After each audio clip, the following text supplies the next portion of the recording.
SKML chess academy YouTube ఛానల్కి స్వాగతం. మనం ఇప్పటివరకు 1986 వరల్డ్ చెస్ ఛాంపియన్షిప్ రీమ్యాచ్ని చూసుకున్నాం. అందులో 17 గేమ్ల వరకు కవర్ చేసుకున్నాం. 17 గేమ్లు అయిన తర్వాత అనూహ్యంగా కార్పోవ్ 17వ గేమ్లో విజయం సాధించి తన స్కోర్ని ఒక డిఫిషియట్ని, అంటే ఈయన 9.5 and 6.5 ఉండేది 16వ గేమ్కి ముందుని. 17వ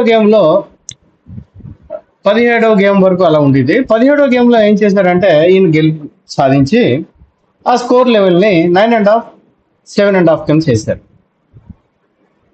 ఇప్పుడు కాస్పరోవ్ బ్లాక్ పీసెస్తో ఓడిపోయారు 17వ గేమ్లో. 18వ గేము ఆయన ఏ ఓపెనింగ్ సెలెక్ట్ చేసుకుంటారా అని అందరూ ఎదురు చూశారు. యాక్చువల్గా మీరు జాగ్రత్తగా చూస్తే కార్పోవ్ రొయ్ లోపెజ్లో ఓడిపోయాడు ఆయనతోటి. అలాంటిది ఈయన ఏమనుకున్నాడంటే, లేదు రొయ్ లోపెజ్లో బాగా ప్రిపేర్ అయిపోయి వచ్చేస్తాడు, ఎందుకంటే అదే గేమ్లో నేను కొట్టాను కాబట్టి మళ్ళీ అందులో ప్రిపేర్ అయిపోవచ్చు అనుకున్నాడు. అనుకుని వీళ్ళ టీము ఒక క్వీన్ పాన్ ఓపెనింగ్లో బాగా ప్రిపేర్ అయ్యారు. క్వీన్ పాన్ ఓపెనింగ్లో బాగా ప్రిపేర్ అయిన తర్వాత సరే నేను ఈయన్ని క్వీన్ పాన్ ఓపెనింగ్లో నేను టెస్ట్ చేస్తాను అని చెప్పి ఈయన క్వీన్ పాన్ ఓపెనింగ్లో తన D4తో స్టార్ట్ చేశారు కాస్పరోవ్. దీనికి రిప్లైగా నైట్ F6 ఆడారు. ఇక్కడ C4, ఇక్కడ E6 ఆడారు.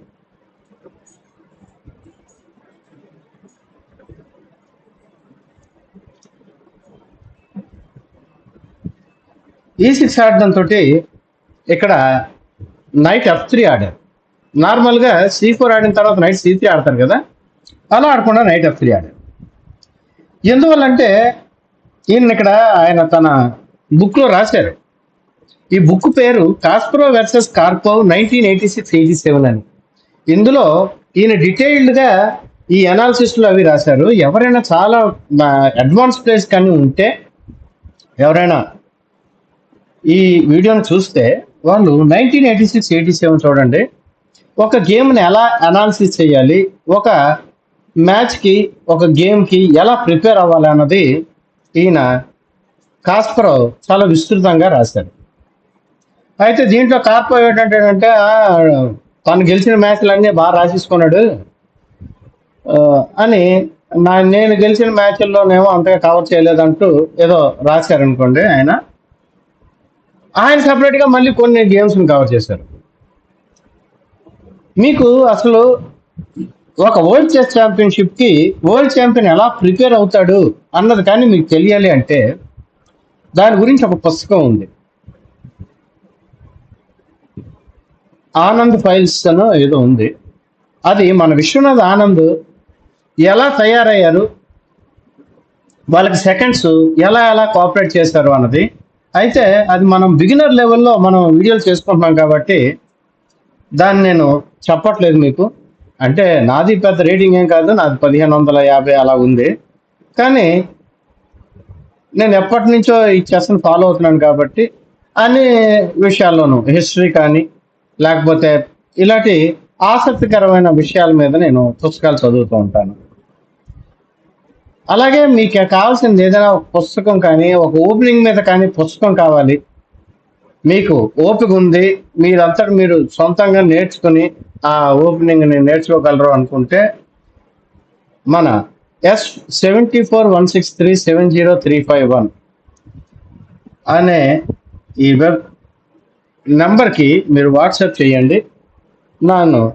నా సాయి శక్తుల నేను ప్రయత్నించి మీకు కావాల్సిన మెటీరియల్ అందించడానికి ట్రై చేస్తాను. అది కాపీరైట్ మెటీరియల్, అందుకని నేను పబ్లిక్గా డిస్ప్లే చేయలేను. ఇక ఈ విషయానికి వద్దాం. ఇక్కడ 4th గేమ్లో వేరియేషను 7-8-6 ఆడితే బిషప్ B4 ఆడారు. ఇక్కడ ఆ వేరియేషన్ టచ్ చేద్దామా. కాస్పరోవ్ 7C3 ఆడితే ఇక్కడ బిషప్ B4 ఆడారు.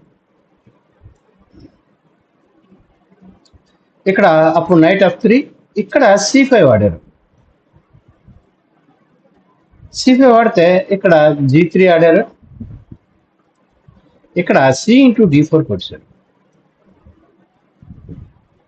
ఇక్కడ knight into D4 cancels, bishop G2, D5, queen bishop 3, queen B3, sorry, bishop into C3, B into C3, knight C6, C into D5, knight A5, queen C2, knight into D5.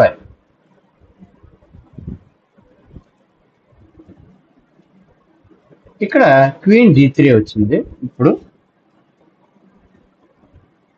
ఇప్పుడు 12 ఇలా ఆడిన తర్వాత వెంటనే కూడా ఇద్దరికీ తెలుసు ఇలాంటి పొజిషన్లో ఏ మూవ్ ఆడాలని. మీరు ఏమైనా గెస్ చేయగలరా?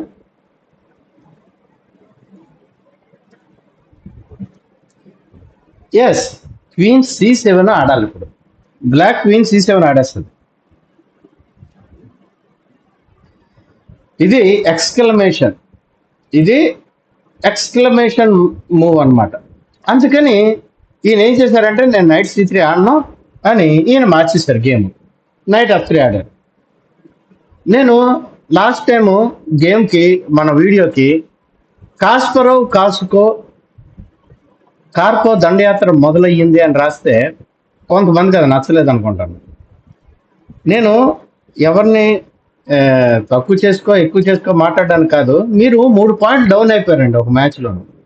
అలాంటిది మీరు ఎంత ప్రిపేర్ అయ్యి ఉంటే, లేకపోతే మీ దగ్గర ఎంత స్టఫ్ లేకపోతే మీరు మళ్ళీ అలా వచ్చి ఆడగలరు. ఆడటమే కాదు, ఇప్పుడు అపోనెంట్ ఇప్పుడు నైట్ F3 అలాగే ఇద్దరిని క్రియేట్ చేయాలి. ఇద్దరికి ఆయన కాసుకుంటున్నాడు, ఆయన కాసుకుంటున్నాడు. అందుకని జాగ్రత్త పడి ఇక్కడ నైట్ C3 ఆడకుండా నైట్ F3 ఆడాడు. ఇక్కడ ఎప్పుడైతే ఆడాడో ఇక్కడ B6 ఆడాడు. ఇది చూడండి, ఇదొక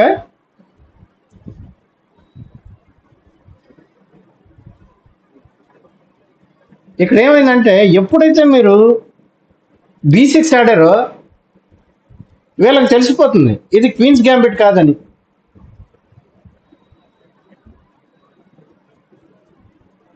ఇక్కడ నైట్ C3 ఆడారు.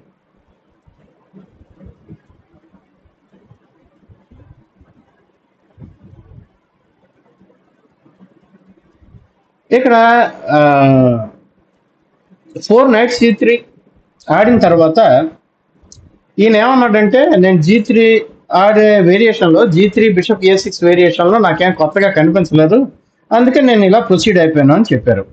ఇక్కడ బిషప్ B4 మళ్ళీ ఆడేశారు. ఇక్కడ 10వ గేమ్లోను 32వ గేమ్లోను అంటే ఫస్ట్ ఆడారు కదా 1984లో. అప్పుడు కార్పో ఇక్కడ బిషప్ B7 ఆడారు.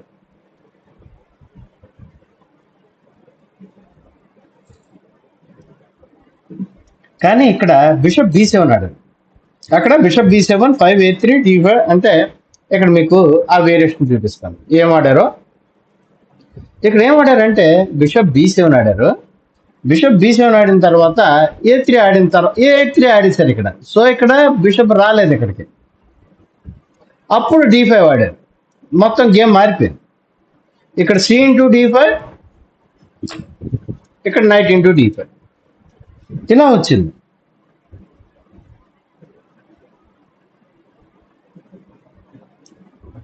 ఈయన ఇప్పుడు కాంప్లికేటెడ్ వేరియేషన్కి వెళ్ళిపోయారు. యాక్చువల్గా ఈ వేరియేషన్ ఇద్దరికి చాలా కొట్టిన పిండి ఇద్దరికే. కానీ ఈయన ఏం చేశారంటే ఇప్పుడు ఇది కాంప్లికేటెడ్ వేరియేషన్ ఇందులోకి వచ్చారు. కానీ ఈయనకి ఏంటంటే కాస్పరోకి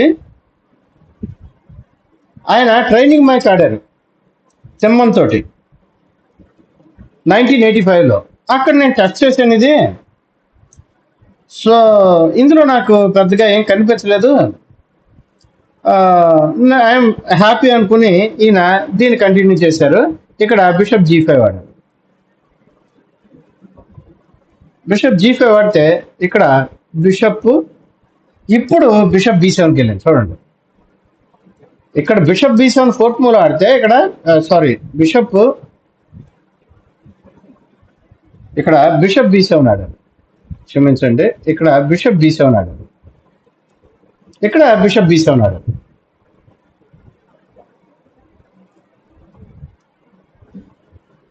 ఇక్కడ చిన్నది మూవ్ ఆర్డర్ పెంచారు అనమాట, మార్చారు. ఎందుకంటే బిషప్ B7 ఫస్ట్ ఆడేస్తే ఇక్కడ A3 ఆడేస్తున్నాడు కాస్పరోవ్. అందుకని ఈయన ఏం చేశారంటే ఫస్ట్ బిషప్ B4 ఆడి తర్వాత దాని రిప్లై చూసి ఇప్పుడు బిషప్ని B7లో పెట్టారు. చాలా మంది మనం ఇక్కడ నేర్చుకోవాల్సింది ఏంటంటే ఎప్పుడైతే ఎలా పిన్ని పెట్టారో ఈ పిన్ని గ్రేట్ గ్రాండ్ మాస్టర్స్ ఎలా అన్పిన్ చేశారు, దీన్ని ఎలాగా నెగోషియేట్ చేశారు అన్నది మనం నేర్చుకుంటూ ఉండాలి. మనకు చాలా చికాకు పెడుతుంది కదా ఇలా పిన్ని పెట్టేస్తుంటే, కానీ వీళ్ళ దగ్గర నుంచి మనం ఇది నేర్చుకోవాలి. ఇక్కడ బిషప్ B7 పెట్టగానే ఇక్కడ E3 ఆడేశారు. ఇది ఒక ఎత్తు అనమాట. బిషప్ని ఫస్ట్ పాన్ చైన్ కన్నా బయటికి తీసుకొచ్చి తర్వాత E3 ఆడాడు. ఇప్పుడు ఏమంటున్నాడంటే ఇప్పుడు నైట్ D2 ఆడతారు. ఇప్పుడు ఇది E3 ఆర్డరు అన్నట్లుగా ఆయన మాట్లాడారు. అయితే ఇక్కడ H6 ఆడేశారు. ఫస్ట్ ఇమ్మీడియట్గా H6 నువ్వు డిసైడ్ చేసుకో. బిషప్ H4కి వెళ్ళాను. ఇక్కడ బిషప్ ఇంటూ C3 కొట్టారు.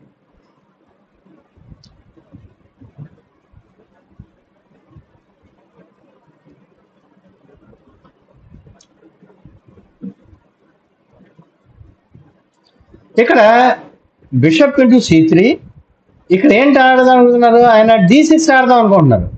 కానీ ఇది చూడండి, బిషప్ ఇంటూ C3 కొట్టి B ఇంటూ C3 కొట్టిన తర్వాత D6 ఆడతారు. కానీ ఇమ్మీడియట్గా D6 ఆడితే ఏమవుతుంది, 7th మూవ్ అన్నది మీరు ఇక్కడ చూడండి. 7th మూవ్లో బిషప్ H4 వెళ్ళాను కదా, ఇక్కడే D6 ఆడితే ఏమవుతుందో చూద్దాం. ఇక్కడ D6 ఆడారు అనుకోండి, ఇది తప్పు. ఇక్కడ ఏం చేస్తారంటే క్వీన్ A4 ఆడేస్తాడు.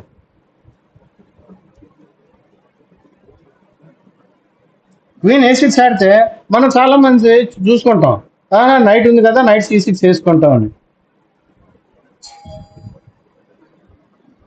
నైట్ C6 వేసుకుంటే ఇప్పుడు D5 ఆడేస్తాడు.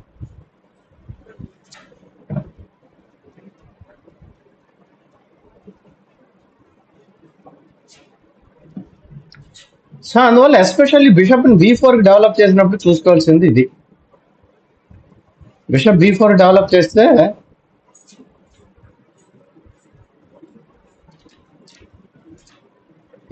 ఇలాగా ఈ క్వీన్ A4 మనం చాలాసార్లు ఇది ఒకసారి టాక్టికల్ థీమ్స్లో కూడా మనం చెప్పుకున్నాం.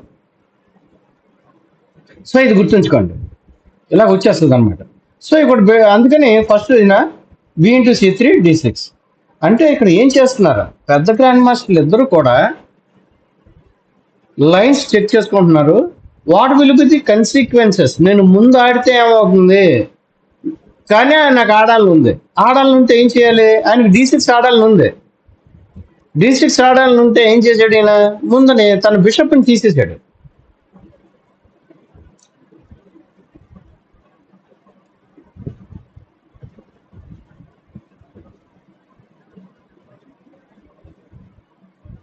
ఇది ఎందుకు ఆడారు అన్నది ఆయన కాస్పరోవ్ తన బుక్లో ఏం రాశారంటే, ఎందుకు ఇలా ఆడాలనుకున్నారు అంటే పాన్ చైన్లో అపోనెంట్ యొక్క పాన్ చైన్లో డిఫెక్ట్స్ ఇలా ఆడాలని నిర్దేశిస్తాయి అన్నమాట. సో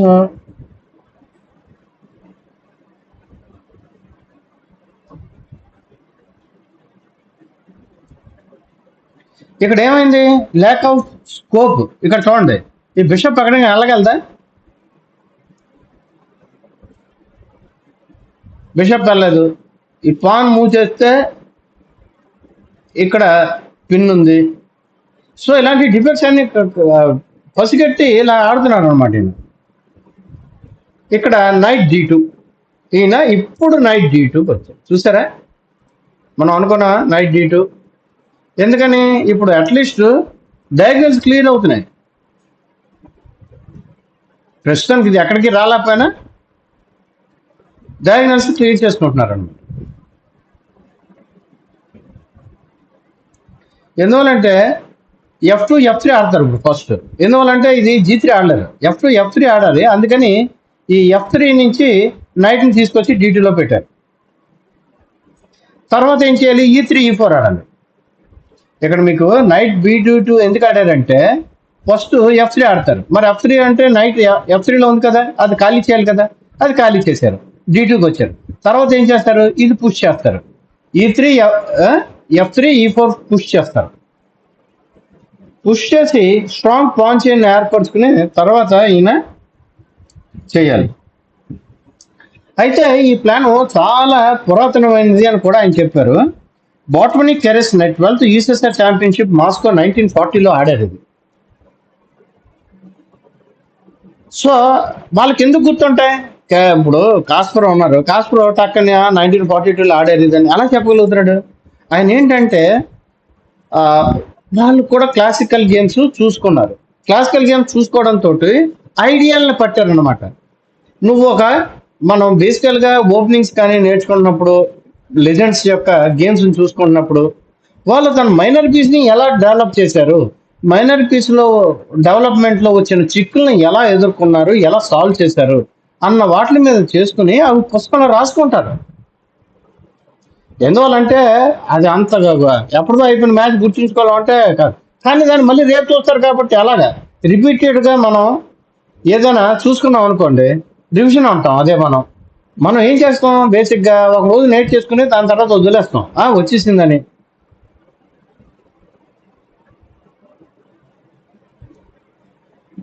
అలా కాకుండా ఇవన్నీ రాసుకోండి అనే నేను చెప్తున్నాను.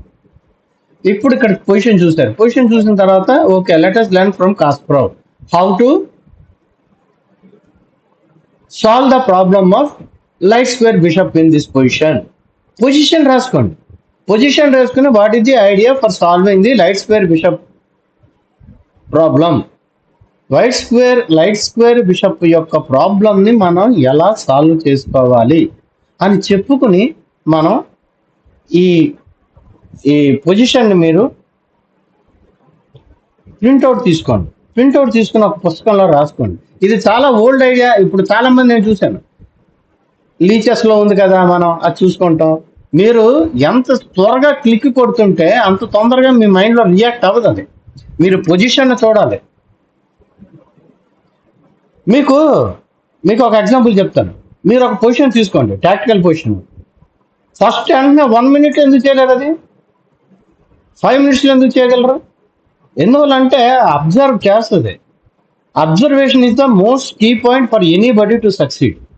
మీరు ఇంజనీర్ అవ్వచ్చు, డాక్టర్ అవ్వచ్చు, లేకపోతే మీరు ఏ ప్రొఫెషనల్ అయినా ఉండొచ్చు. అబ్జర్వేషన్. ఆయన జేమ్స్ వాట్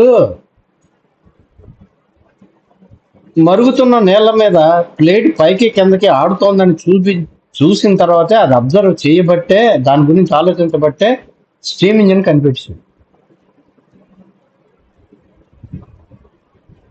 ఇది ఇప్పుడు ప్రస్తుతానికి అవసరం లేకపోయినా నేను ఇంకొక విషయం మీకు చెప్పదలుచుకున్నాను. ఇవాళ నేను ఒక న్యూస్ చదివాను, జపనీస్ వాళ్ళు బ్లూ ఎనర్జీ ఒకటి కనిపెట్టారు అని. మనకి ప్రస్తుతం దేనికి కావాలన్నా ఎలక్ట్రిసిటీ కావాలి. ఎలక్ట్రిసిటీ పోతే మనం చాలా మటుకు ఎక్కువ పని చేయదు.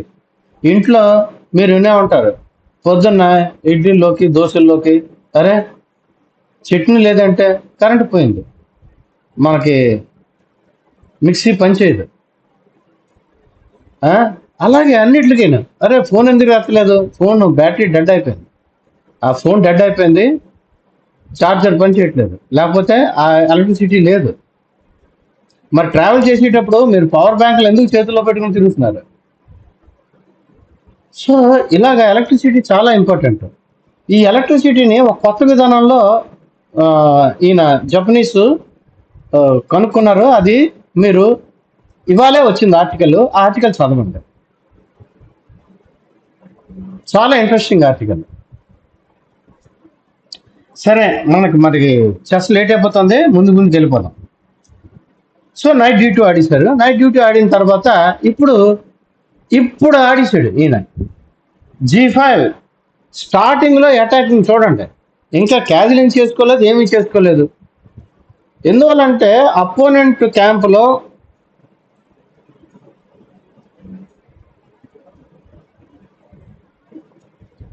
ఒక వీక్నెస్ కానీ మనకు కనిపిస్తే ఇమ్మీడియట్గా దాన్ని కొట్టాలి.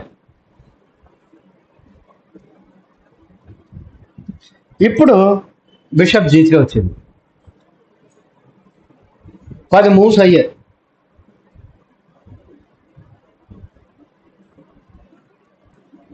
ఇవి రెండు కూడా ఆల్మోస్ట్ చాలా ఫాస్ట్గా ఆడారట. ఇక్కడ 10వ మూవ్లోను ఈయన అన్నీ అయిపోయాయి కదా, ఇంకా క్వీన్ని E7కి తీసుకొస్తే ఇదొక సస్పెక్టెడ్ మూవ్ అని కింద రాశారు.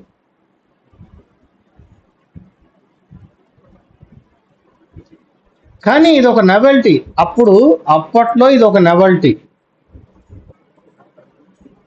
ఇది సస్పెక్టెడ్ మూవ్ అయినా ఈ బ్రిడ్జ్లో అయితే ఆడతారు. ఇది ఇలాంటి పెద్ద గేమ్లో ఈయన ఎందుకు ఆడాడా అని అనుకున్నారనమాట. ఎందుకని ఇది ఆడారు? ఆ నైట్ B8 ఉంది కదా, ఆయన క్వీన్ C7 చేయొచ్చు కదా, క్వీన్ D7 రావచ్చు. ఎందుకని నైట్ B8 C6 రావడానికి ఇంకా హోప్స్ పెట్టుకున్నారు ఆయన. ఆ గడిని అలా న్యాచురల్ స్క్వేర్ని అలా ఉంచుకున్నారు.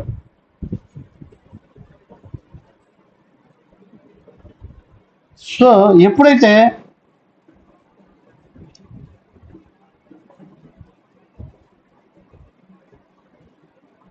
ఇక్కడ దీనివల్ల ఏమైందంటే ఈ అటాక్ చేయబోయారు, ఒక అటాక్ ఆయన. ఆ అటాక్ నుంచి ఈ మూవ్ వల్ల ఆ అటాక్ నుంచి నేను దారి తప్పాను అని రాసుకున్నారు ఆయన కాస్పరో.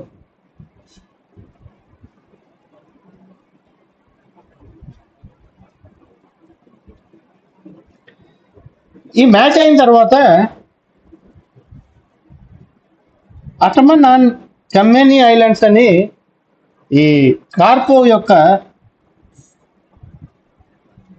సైకాలజిస్టు, జర్నలిస్టు ఇగోర్ అకిమోవ్ ఒక మ్యాగజైన్లో ఒక ఆర్టికల్ రాశారట.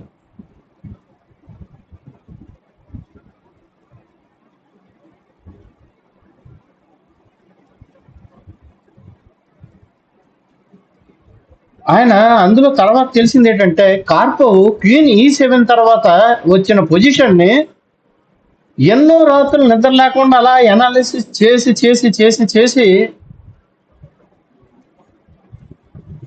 చాలాసార్లు చేశారు అనాలిసిస్. ఎందువల్లంటే ఈ షూర్ దట్ ఈ మూవ్ నేను ఆడతాను అని అనుకుని.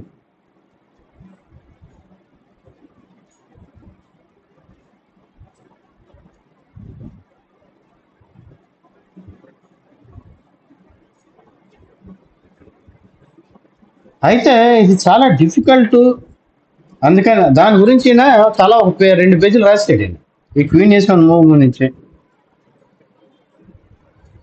తర్వాత మనం మళ్ళీ వద్దాం, మన రేటింగ్ అది కొంచెం పెరిగిన తర్వాత. ఇక్కడ A4 ఆడిశారు.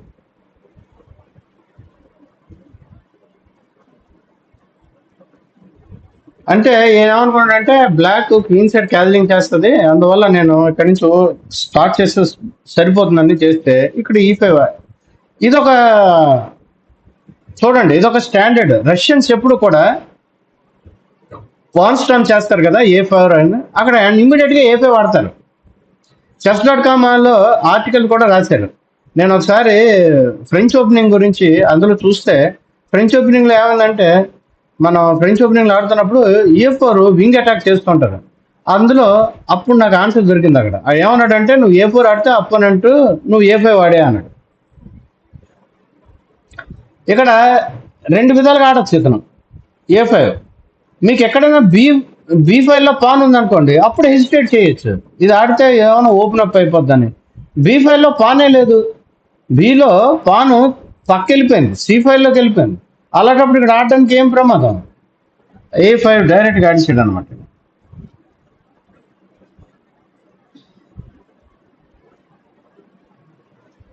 ఇక్కడ H4 ఆడాడు.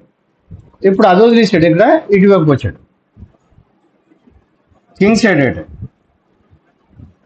ఇక్కడ రుక్కు తీసుకొచ్చి G8లో పెట్టాడు. ఎందువల్లంటే ఇప్పుడు దీన్ని కొట్టడం ఇష్టం లేదు, కానీ తర్వాత వైట్ కానీ కొట్టింది అనుకోండి, H G5 కొట్టలేదు. ఎందువల్లంటే రుక్ ఈజ్ హ్యాంగింగ్. అందుకని రుక్ని సింపుల్గా పక్కకి తీసుకొచ్చారు. ఇలాంటి ఐడియా మనం ఎన్నిసార్లు ఏమైనా ఆడగలమా? ఆడగలం ఇప్పుడు. ఎందువల్లంటే ఈ ఐడియా మనం కార్పు దగ్గర నుంచి నేర్చేసుకున్నాం. మన కొట్టాలని లేదు ఈ పాను, కానీ మనం ఒక డిఫికల్ట్ పొజిషన్ వచ్చింది. ఎందువల్లంటే H5లో ఉన్న రుక్కుకి మన H8లో ఉన్న రుక్కు కొట్టడానికి అవకాశం ఉంది. కాబట్టి మనం ఇది ముందుకు జరపలేదు, ఏమీ జరపలేదు. ఈ పొజిషన్ అలాగే రిటైన్ చేసి దేన్నైతే ఆపద ఎక్కడ వచ్చింది? ఇక్కడ రుక్ H8లోకి థ్రెట్ ఉంది, ఆ రుక్ H8ని పక్కకి తప్పించాడు అనమాట. మనం చేసే మ్యాక్సిమం మిస్టేక్స్ ఇవే. మనకి థ్రెట్ ఒకవైపు పడితే దాన్ని కాపాడుకోవడానికి ఇంకొక మిస్టేక్ చేస్తూ ఉంటాం. ఇక్కడ చాలాసార్లు అయితే G4 ఆడలేదా అంటే ఆడాను. అది మీకు చూపిస్తాను, చూడండి. ఇక్కడ G5 ఆడితే ఇక్కడ G4 ఆడిచారు, ఎప్పుడు H5 ఆడేస్తారు. ఇక్కడ నైట్ బిని D7 తీసుకొచ్చి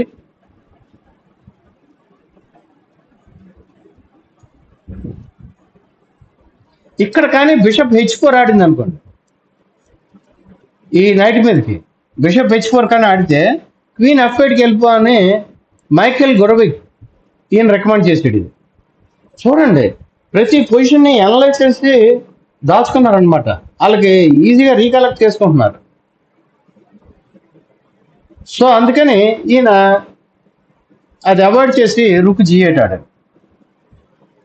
ఇక్కడ H G5 అంటే ఇక్కడ మీరు ఈ లైన్ కానీ G4 H5 knight b D7 bishop H4 queen F8 కానీ చూస్తే ఏమవుతుందంటే అపోనెంట్కి కౌంటర్ అటాక్కి ఛాన్స్ ఉంది. ఇక్కడ కౌంటర్ అటాక్కి ఛాన్స్ ఇవ్వట్లేదు. ఇక్కడ B3కి వచ్చాడు. ఈయన ఎక్స్ప్లెనేషన్ ఇచ్చుకున్నారు, చాలా ఇంపార్టెంట్ మూమెంట్. ఇక్కడ వైట్ ఏం చేస్తుందంటే కంప్లీట్ చేసుకొని అవ్వట్లేదు, తన బ్లాక్ డెవలప్మెంట్ని కంప్లీట్ చేసుకొని అవ్వట్లేదు అని రాశారు. ఇక్కడ నైట్ A6 ఆడి, ఎందువల్ల నైట్ A6 ఆడి క్వీన్ సైడ్ ఏమైనా క్యాజింగ్ చేసుకుంటారా? నైట్ A6 ఆడగానే ఈయన కరేజియస్ డెసిషన్ అని రాసుకున్నాడు కాస్ప్రో. ఇది నేను అనుకోలేదు. అందుకని ఏం చేసాడంటే రుక్ B1 అంటే క్వీన్ సైడ్ మొహరం చేస్తున్నాడు. చూడండి, క్వీన్ సైడ్ అటాక్ చేస్తున్నాడు. ఇక్కడ కింగ్ F8 కలిసాడు. ఇది షాక్ ఆయనకి.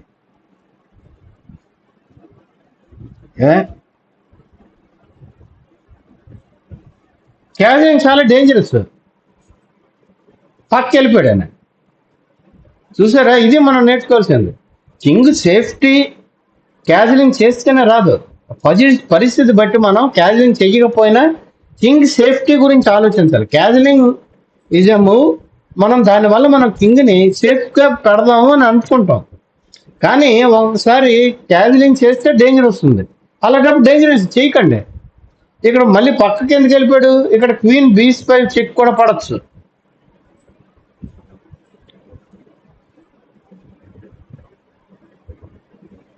అందుకని వదిలేసాడు. ఈయన ముందరే క్వీన్, ఇక్కడ క్వీన్ని D1కి వచ్చాడు వెనక్కి. ఇప్పుడు ఇటువైపు వెళ్తాడు అన్నమాట.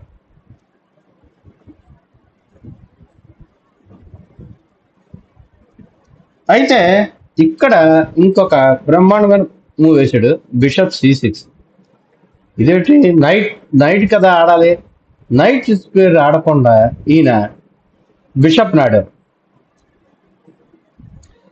ఇది ఏంటంటే రుక్ B5 రాకుండా ఈ రుక్ ఉంది కదా, చూడండి ఇది ప్రొఫిలాక్టిక్ మూవ్. ఇది ప్రొఫిలాక్టిక్ మూవ్. రుక్ ఇక్కడికి వచ్చేస్తుంది పైకి, రుక్ పైకి రాకుండా ఆపేసాడు.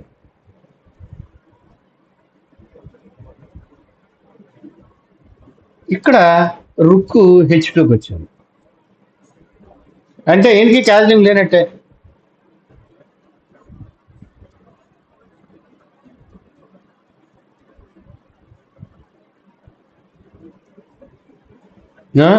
అంటే ఇప్పుడు ఈ బిషప్ చేస్తాడు కదా, ఎందుకు ఇప్పుడు మీరు క్వశ్చన్ వేసుకోవాలి ఎందుకు ఇది ఆడారు.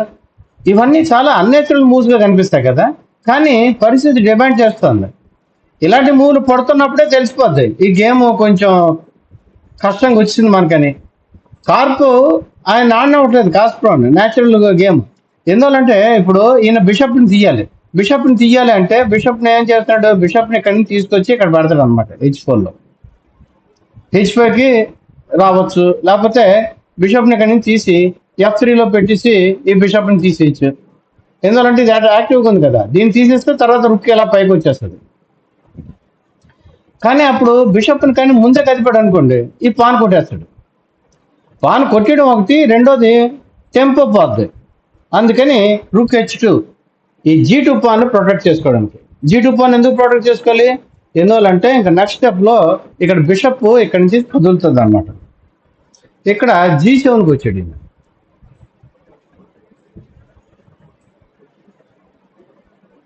అంత ధైర్యం తిప్పేస్తున్నాడు చూడండి. ఏం చేస్తున్నాడు, కింగ్ ఇది ఆ రెండు రుక్కుల్ని కనెక్ట్ చేసాడు. కనెక్ట్ చేసి ఇప్పుడు H7లో H8లో పెట్టాడు అనుకోండి, రుక్కు రుక్కు రుక్కు రుక్కు ఈ రుక్కు కొట్టగానే మళ్ళీ H2 కొట్టేస్తాడు అన్నమాట. G2 కొట్టేయచ్చు.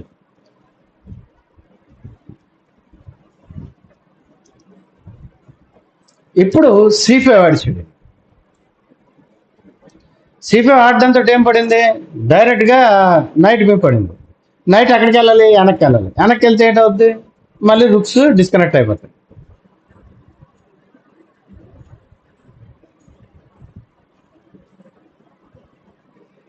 ఇది పాన్ సాక్రిఫైస్ అని అంటున్నాడు.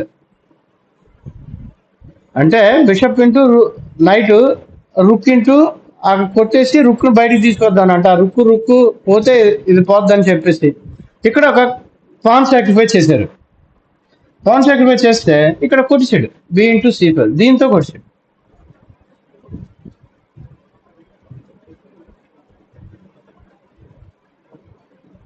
సెంటర్లో పాన్స్ అలా ఉంచాడు చూడండి, కంట్రోల్ ది సెంటర్. ఇక్కడ బిషప్ B5, ఇది ఒక రీలోపజ్ అయిపోయింది.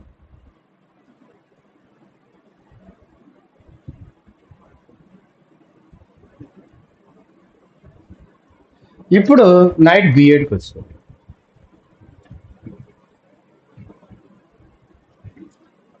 దీన్ని మిస్టేక్ అని రాసుకున్నారు. ఇక్కడ యాక్చువల్గా వైట్కి కొంచెం ఇనిషియేటివ్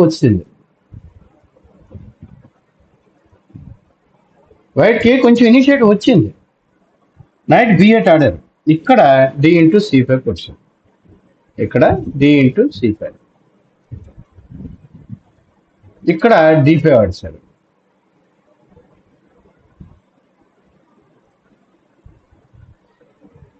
ఇక్కడ బిషప్ని తీసుకొచ్చి E5లో పెట్టారు. ఇక్కడ పిన్ చేశారు. ఇక్కడ F8కి వెళ్ళిపోయింది మళ్ళీ వెనక్కి. ఇక్కడ రుక్ని తీసుకొచ్చి H6లో పెట్టారు.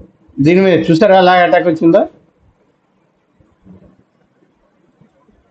ఇక్కడ నైట్ E8కి వెళ్ళిపోయింది.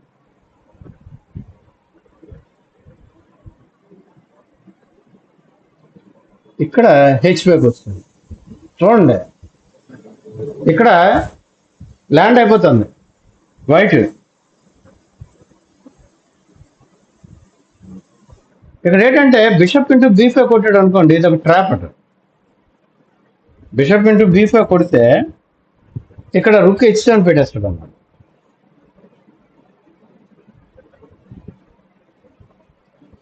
సో ఇదొక చిన్న ట్రాప్ కూడా పెట్టారనమాట. ఆయన పెడితే ఇక్కడ F6 ఆడేశాడు.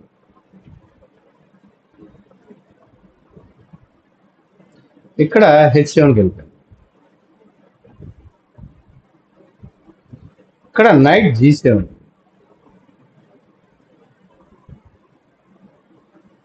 ఇక్కడ F3కి వస్తాడు. ఈ పాను ఇది అంటే ఇక్కడ పడినప్పుడు రెండింటి మీద పడింది కదా అనుకుంటే ఈ పాను మళ్ళీ పిన్ చేశారు. F6 పాన్ని పిన్ చేశారు. అయితే ఇక్కడ ఏమైందంటే 25th మూవ్ దగ్గరికి వచ్చేసరికి 6 minutes ఉన్నాయి కార్పో దగ్గరికి. ఇంక 6 minutes ఉన్నాయి. టైం ప్రెషర్లోకి వస్తున్నారు. ఫస్ట్ కాస్పరో ఇక్కడ F7కి వస్తారు.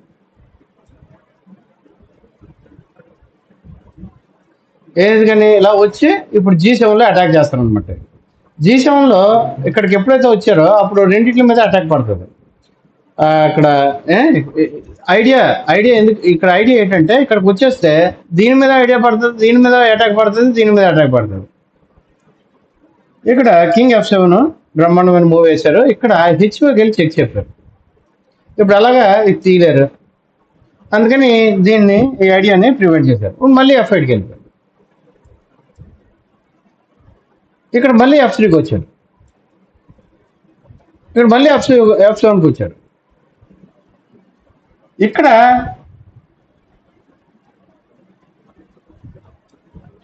బ్లాక్కి ఐడియా లేదు, ఇంకొక గేమ్ లేదు. అందువల్ల ఇది ఆడితే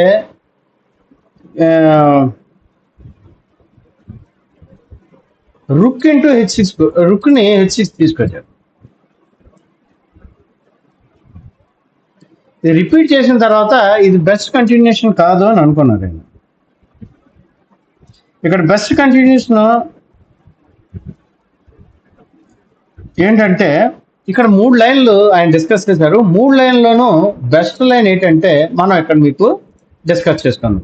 ఈయన ఏమన్నారంటే C5 is the best continuation.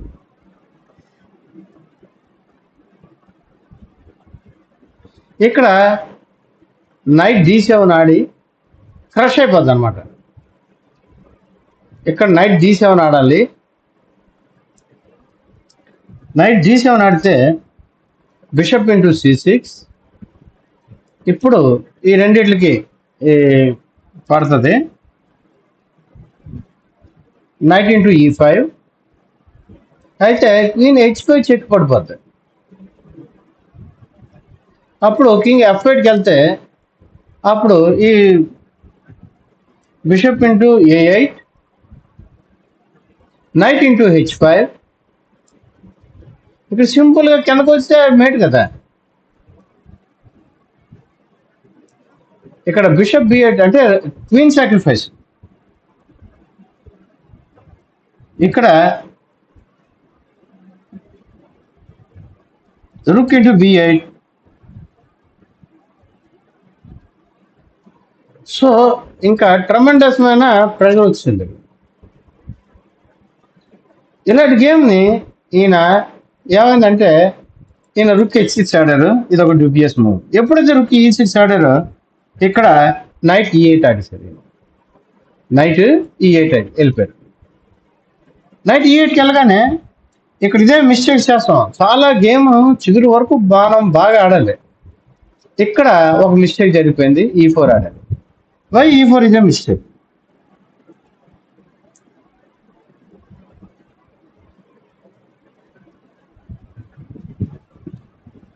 ఇక్కడ ఈ గేమ్లో ఈ మూవ్ అంత పదునైంది కాదు, మిగిలింది. బిషప్ G3 ఆడొచ్చు, అలాగే బిషప్ ఇంటూ F6 ఆడొచ్చు, ఇక్కడ G4 ఆడొచ్చు, ఇక్కడ C4 ఆడొచ్చు. C4 మళ్ళీ మంచి స్ట్రాంగ్ మూవ్. అలాంటిది E4 ఆడారు. ఇక్కడ G4 ఆడారు. ఇక్కడ F4కి వచ్చాడు. ఇక్కడ బిషప్ ఇంటూ బి5 చేసి కొట్టేసాడు. Bishop into b five, rook into b five. చూడండి ఎలాగా అటాక్ చేస్తున్న పీసెస్ అన్నింటినీ నెమ్మదిగా ఆయన అక్కడి నుంచి తీసాడు. ఎప్పుడైతే రుక్ ఇంటూ బి5 వాడారో ఇక్కడ నైట్ d7కి వస్తుంది. ఇప్పుడు దీన్ని కూడా వేస్తారనమాట. ఇక్కడ బిషప్ ఇంటూ c7 కూడా. ఇది ఇనిషియేటివ్ గురించి ట్రై చేస్తున్నారు అనమాట. అయితే ఇక్కడ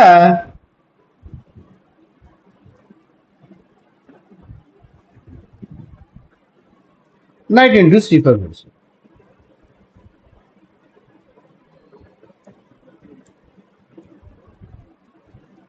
ఇక్కడ నైట్ ఇంటూ c5 కొట్టగానే ఈయన మంచి మూవ్ పడింది కాస్ప్రోకి, దీని మీద పడింది 2 అటాక్. ఇక్కడ తప్పాడిశారు.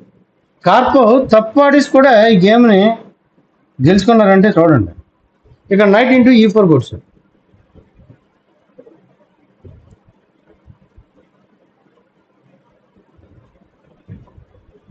దేనికి? ఎందువల్లంటే ఆ బిషప్ ఉంది కదా, ఇప్పుడు ఈ బిషప్ ఉంది కదా, ఈ బిషప్ను కొట్టేయచ్చు. అందుకని ఫస్ట్ పాన్ కొట్టారు. ఇది నైట్ ఇంటూ e4. ఇక్కడ నైట్ ఇంటూ e4. ఇప్పుడు డి ఇంటూ e4 ఫస్ట్ దీన్నే కొట్టారు. D into e4, bishop into a5 కొట్టారు. ఇప్పుడు f5 ఆడేశారు.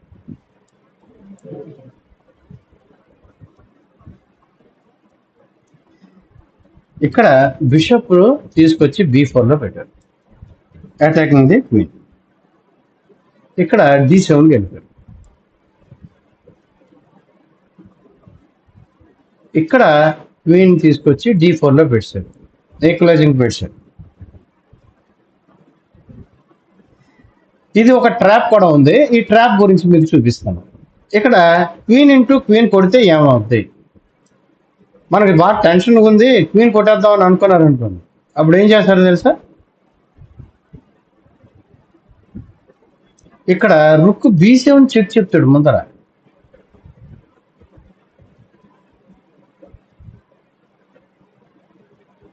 మేటు అంటే ఒక్కొక్కటి పోతాయి అనమాట. దీన్ని అడ్డేసుకుంటారా, దాన్ని కొట్టేస్తారు. దీన్ని అడ్డేసుకుంటారా, దీన్ని కొట్టేస్తారు.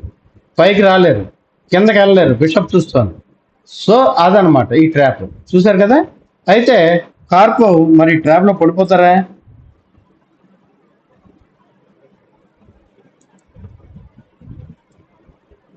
వెంటనే నేను సరే కొట్టుకొని రుక్ని ఏ7కి తీసుకొచ్చారు. ఇది మనం నేర్చుకోవాల్సింది. చూడండి ఎంత జాగ్రత్తగా ఆడుతున్నారు. ఇక్కడ రుక్ ఇంటూ h7 కూర్చో.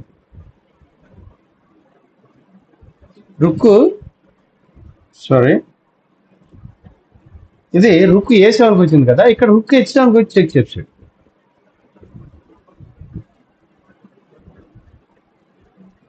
ఇది మిస్టేక్.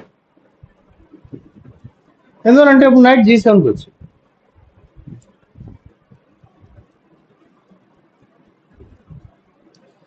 ఈయన ఇది చూడలేదట, ఈ డిఫెన్స్ని.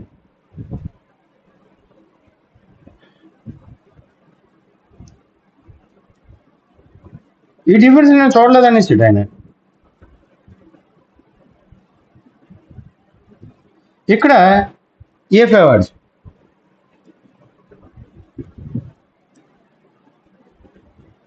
ఇక్కడ ఏంటంటే ఎందుకు ఇలాగ ఆడుతున్నాడంటే ఈయనకి సెకండ్స్ ఉన్నాయి, కొన్ని ఫ్యూ సెకండ్స్ ఉన్నాయి. ఇక్కడ కొంచెం అబౌట్ కార్పోకి 2 minutes ఉన్నాయి ఈ పొజిషన్లో. ఈయన g6కి వెళ్ళిపోయాడు. ఇక్కడ d7 కొట్టారు. d7 కొట్టేదంటే రుక్ ఇంటూ d7. ఇప్పుడు మీకు ఈ పాస్డ్ పాన్ అవుతుందా అవదా? ఇక్కడ ఈ రుక్ తీసుకొచ్చి H4లో పెట్టుకుంటాం. ఇక్కడ రుక్ జీ ఉంది కదా, ఇది D8లో పెట్టారు. ఇది సీల్ చేశారు.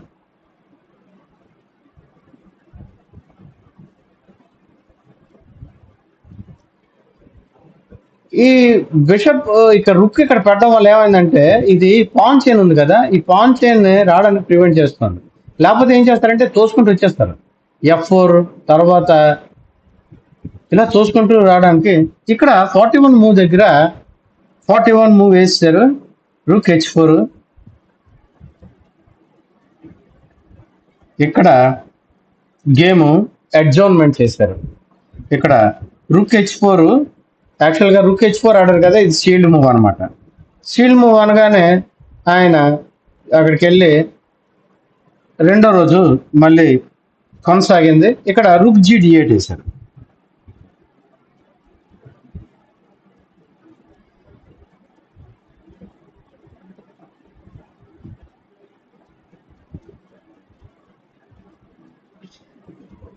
ఇక్కడ మీరు ఆలోచిస్తే నైట్ H5 అన్నది, నైట్ H5 వేశారు అనుకోండి, అది వీక్ అని అనుకున్నారట. మరి కార్పో కూడా అది ఆడలేదు. కార్పో కూడా నైట్ H5 ఆడలేదు కదా. సో అదేంటి కార్పో కూడా ఇదే ఎలాగొచ్చింది, దీని వీక్ అని ఎలా అనుకున్నాడు? ఇలాగా సస్పిషియస్ ఎక్కువైపోతుంది కాస్పరోకి.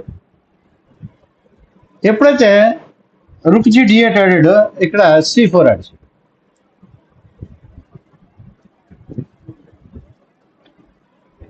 C4 ఆడడం వల్ల ఏంటంటే, ఎందుకని C4 ఆడడం మెయిన్ కారణం ఏంటంటే, ఫస్ట్ ఇక్కడ చెక్ చెప్పారు అనుకోండి, పైకి వస్తే దేంతో చెక్ చెప్పాలి, ఎక్కడ చెక్ చెప్పాలి, రెండో రుక్ ఇక్కడికి వచ్చి చెక్ చెప్పాలి, చెప్పలేదు. ఎందువల్లంటే బిషప్ అది ఆ డయాగ్నల్ని క్లియర్ చేసుకుంది.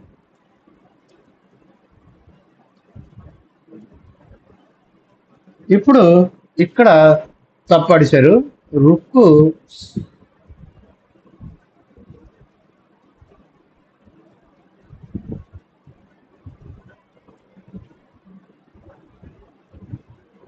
(42) ఎప్పుడైతే ఇది ఆడారో C4, ఇక్కడ రుక్ D1 చెక్ చెప్పారు.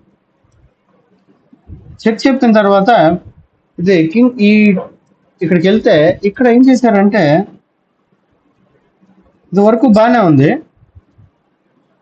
ఇక్కడ రుక్ C1 వేశారు. ఇది ఐడియా ఏంటంటే, ఈ రుక్ని ఇక్కడ తీసుకొచ్చి ఈ రుక్ని అప్పుడు, లేకపోతే ఇక్కడి నుంచి చెక్ చెప్దామని.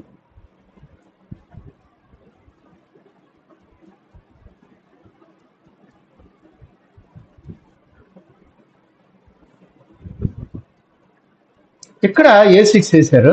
ఇది బ్లండర్.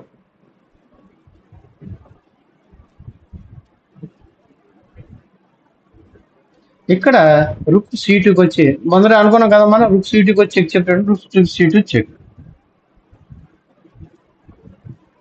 ఇది ఇంటర్మీడియట్ చెక్ అందరూ కూడా అనాలిసిస్ లో మిస్ చేశారట.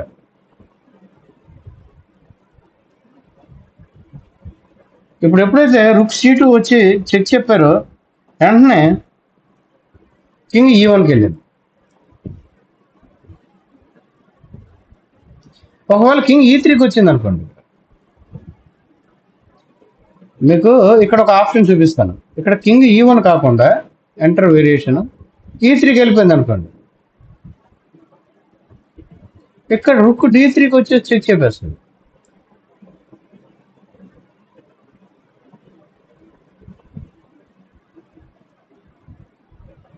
అప్పుడు F4కి వెళ్ళగానే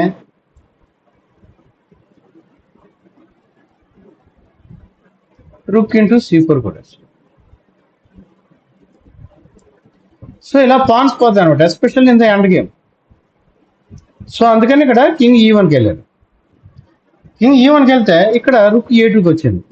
ఇది కావాల్సింది. ఈ పాన్ ఇప్పుడు ఎలా కాపాడుకుంటావు కాపాడుకో. పాన్ కాపాడుకుంటే ఏం చేయాలి, B6కి వచ్చి ఇక్కడ B6కి వెళ్ళాడు.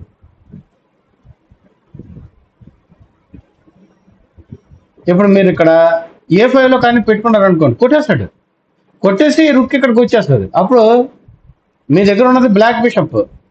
ఇక్కడ మీకు చూపిస్తాను చూడండి. ఇక్కడ రుక్ ఏ2 అన్నాడు కదా, మీరు లేదు నేను ఇలా వచ్చేస్తాను అని అన్నారండి, లేకపోతే నేను ఇలా వచ్చేస్తాను అని అన్నారండి, కొట్టేస్తాడు. ఇది కొట్టేస్తే మీరు ఇలా వచ్చారు అనుకోండి, ఇక్కడికి పోయింది, కాపాడారు. ఇక్కడ ఇంకొకటి కూడా ఉంది. ఇక్కడ రుక్ B6 ఆడినప్పుడు నేను ఏమనుకున్నానంటే, రుక్ B6 కన్నా రుక్ ఏ2 ఆడినప్పుడు ఈ బిషప్ ఏమైనా ఇక్కడికి తీసుకొస్తే బాగుంటుందా అని అనుకున్నాను. దీని మీద కూడా పడుతుంది కదా, దీని మీద కూడా పడుతుంది, ఇలా వస్తే బాగుండు అని అనుకున్నాను. కానీ అప్పుడు ఏం చేస్తారంటే ఇది ఇలా వెళ్ళిపోతుంది మళ్ళీ సేమ్. ఇప్పుడు మీరు ఏం చేస్తారు, ఇప్పుడు ఇలా పెట్టారు అనుకోండి, ఈ బిషప్ పోద్ది. సో ఇలాంటివన్నీ మనం చూసుకోవాలి. అందుకని రుక్ B6 ఆడారు. రుక్ B6 ఆడగానే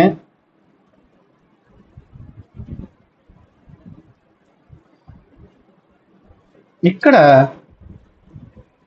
రుక్ D3కి వచ్చింది.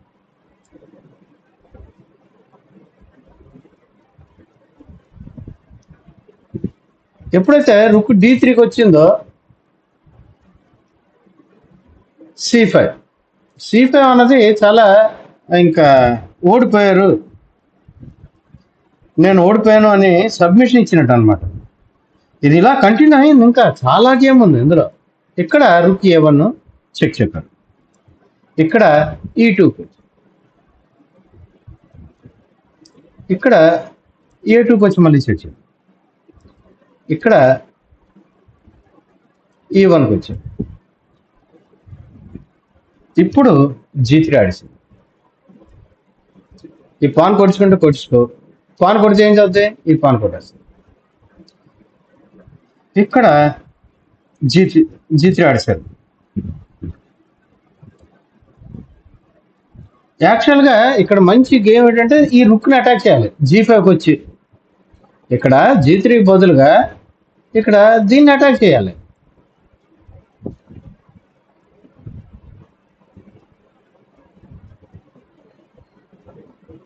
కానీ ఇక్కడ ఇది కూడా మంచిదే, G3 ఆడేశారు. ఇది F×G3 అంటే ఎన్ఎఫ్ అంటారు చూసారా, ఇది ఆడినా కూడా గెలిచేస్తుందని. అలాగే ఇప్పుడు రుక్×G3 కూడా, రుక్×G3 కింగ్ F1, ఇక్కడ రుక్ G×G2, ఇక్కడ బిషప్ E1కి వచ్చింది, రుక్ C2కి వచ్చింది, ఈ పాన్ మీద పడింది. ఇక్కడ C6 ఆడేశారు.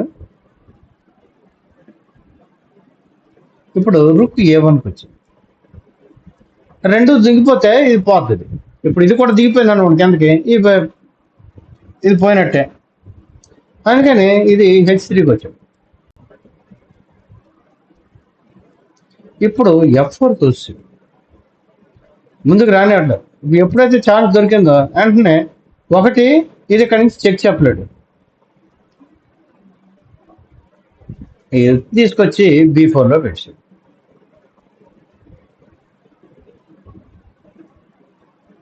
ఇక్కడ F5 నెమ్మదిగా కిందకు వచ్చింది, ఇక్కడ నెమ్మదిగా కిందకు వచ్చేస్తాను. ఇక్కడ B5కి వచ్చి చెక్ చెప్పాడు.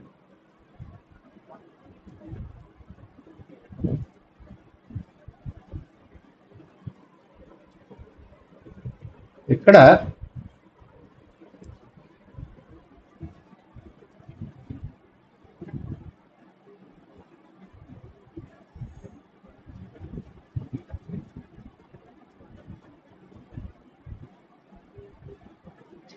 ఎప్పుడైతే ఈ హెచ్లో ఉంది కదా, రుక్ హెచ్ది,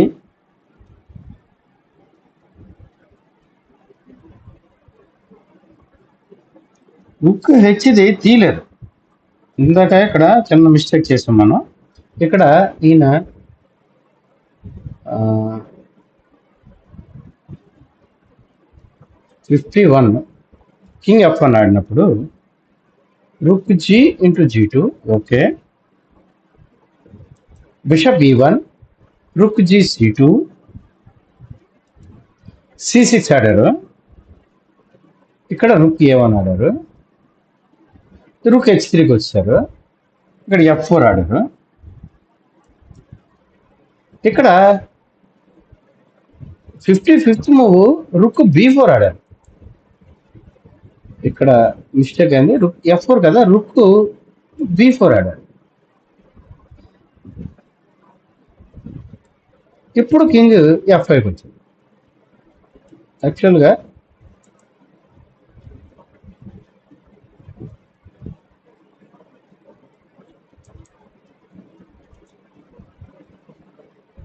ఇక్కడ రుక్ B4కి వచ్చి చెప్పగానే ఇక్కడ వెంటనే B4 రాగానే F5 వచ్చింది. దీన్ని కాపాడుకోవడం వచ్చినప్పుడు మళ్ళీ ఇక్కడికి వెళ్ళి చెక్ చెప్పారు. రుక్ B5 చెక్. అప్పుడు E5 ఆడింది. E5ని ముందుకు తోస్తుంది. ఇక్కడ రుక్ A5కి వెళ్ళారు. ఎందుకని రుక్ ఇది కొట్టేసుకుంటారు. అయితే ఇక్కడ రుక్ తీసుకొచ్చి D1లో పెట్టారు. ఇక్కడ మిస్టేక్ జరిగిపోయింది. A7 ఆడిసారు. ఏంటి మిస్టేక్? మీరు ఇది పాస్ చేయండి. పాస్ చేసి ఎందుకు మిస్టేక్ అన్నారో చెప్పండి. యాక్చువల్గా C7 ఆడాలి. C7 ఆడాలి. ఈయన ఇప్పుడు మీరు కార్పో అన్న మూవ్, ఈ కార్పో ఒక గేమ్ ఆడిన వెంటనే ఇంకా రిజైన్ అయిపోయింది. ఏంటో చెప్పగలరా మూవ్? Yes, E3.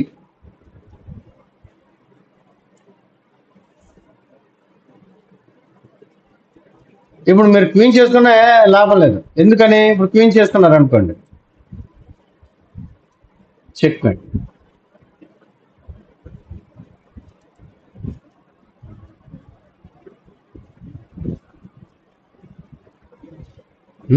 ఎక్కడికి వెళ్ళారు అనుకోండి, ఎక్కడికి వెళ్తుంది? పక్క వెళ్తుంది. ఇప్పుడు ఇది చెక్. సో ఇలాగా ఈయన 18వ గేమ్ కూడా కార్పో బ్లాక్ పీసెస్తో గెలుచుకుని తన లీడ్ని ఒక్క పాయింట్కి మాత్రమే తీసుకొచ్చారు. అందుకనే నేను అన్నాను కాచుకో అని. అయితే ఇందులో ఇది లక్కీగా గెలిచిన గేమ్ అనే అనుకోవాలి. మనలో భయం ఉంటుంది. ఆ భయాన్ని అపోనెంట్ క్యాచ్ చేసుకుంటాడు. అపోనెంట్ కానీ కొంచెం డిఫెన్స్ ఆడాడు అనుకోండి, గేమ్లు పోతాయి మనవి. నేను అటాకింగ్ ప్లేయర్ని, ఎదురు ప్లేయర్ కొంచెం డిఫెన్స్ ఆడితే ఇంకా నాకు అరే ఇదైతే ఇలా పడిపోయింది డిఫెన్స్ అని నేను అది ఇది ఆడేసి సాక్రిఫైస్లు కొట్టేసి ఓడిపోతూ ఉంటాను గేమ్. సో అందువల్ల మనకి ఆ డిఫెన్స్ మనమే ఆలోచించాలి. అపోనెంట్ ఏం ఆడతాడు, అలాగే మనం డిసైడ్ చేసుకోవాలి. ఇది గేమ్ డ్రా చేసుకుందామా, ఇది డ్రా చేసుకునే ఛాన్స్ వచ్చింది, డ్రా చేసుకునే ఛాన్స్ వచ్చింది కదా ఒక చోట, 2 సార్లు రిపీట్ చేసి 3వ సారి ఇంకోటి ఆడిసాడు. సో ఇది ఈ వీడియోలో మనం చెప్పుకున్నది. ఈ వీడియో మీకు నచ్చినట్లయితే షేర్ చేయండి, సబ్స్క్రైబ్ చేయండి. తెలుగులో చెప్పుకుంటున్న ఛానల్ ఇది. మీ అందరి ప్రోత్సాహం మాకు కావాలి. మరొక వీడియోతో మీ ముందుకు వస్తాం. అంతవరకు సెలవు. మరి ఇవాళ కూడా ఇంగ్లీష్ ఓపెనింగ్ మీద చేసుకోలేకపోతున్నాం. రేపు మీకు ఇంగ్లీష్ ఓపెనింగ్ మీద ఇంకొక వేరియేషన్ మీద మీకు వీడియో చేసుకుని మనం చూసుకుందాం. అంతవరకు సెలవు. మరి